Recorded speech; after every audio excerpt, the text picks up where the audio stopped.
जादुई मछली। गांव ब्रिजपुर में गंगा नदी के किनारे लोग रोज मछली पकड़ने आते थे। वहीं पर एक सीधा साधा लड़का रहता था, राजू।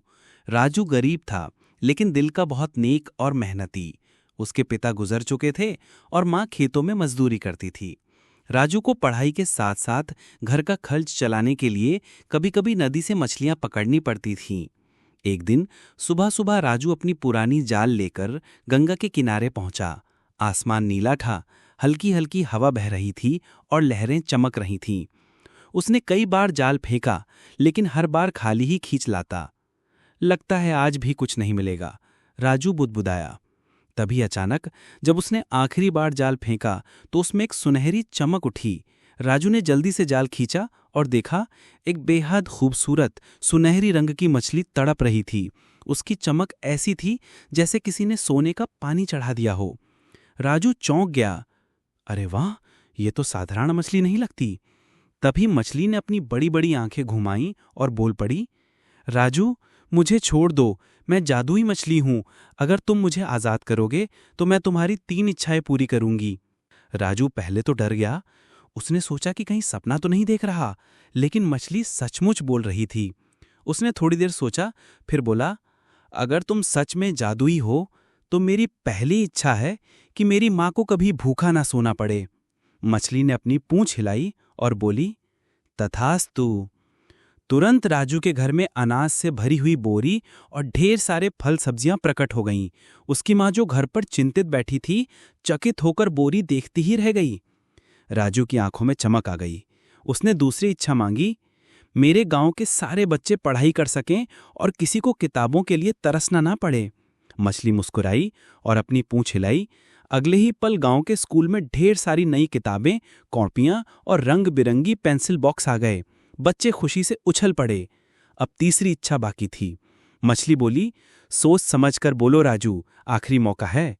राजू थोड़ा देर सोच में पड़ा। उसके मन में आया कि वह अपने लिए धन दौलत मांग सकता है, बड़ा मकान मांग सकता है। लेकिन फिर उसने देखा कि गांव के लोग अक्सर पानी की कमी से परेशान रहते हैं। गर्मियों में नदी सूख जाती थी और लोग दूर दूर से पानी लाते थे। राजू बोला, मेरी तीसरी इच्छा है कि हमारे गांव में कभी पानी की कमी ना हो। जादुई मछली ने फिर से अपनी पूंछ हिलाई। अचानक आसमान में बादल घिर आए और हल्की बारिश होने लगी।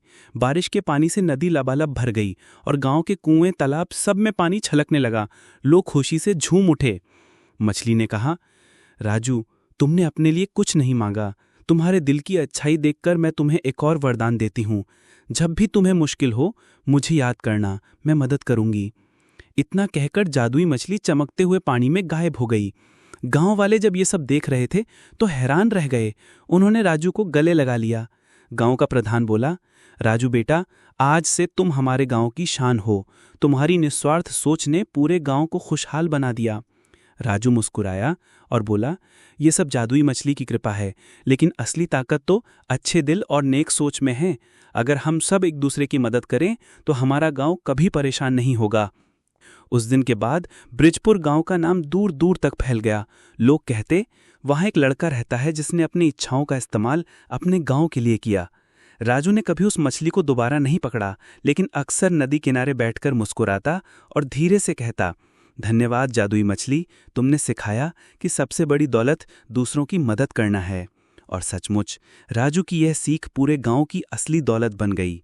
सीख, सच्ची खुशी और जादू तभी मिलता है जब हम अपनी इच्छाओं का इस्तेमाल सिर्फ अपने लिए नहीं, बल्कि दूसरों के भले के लिए करें।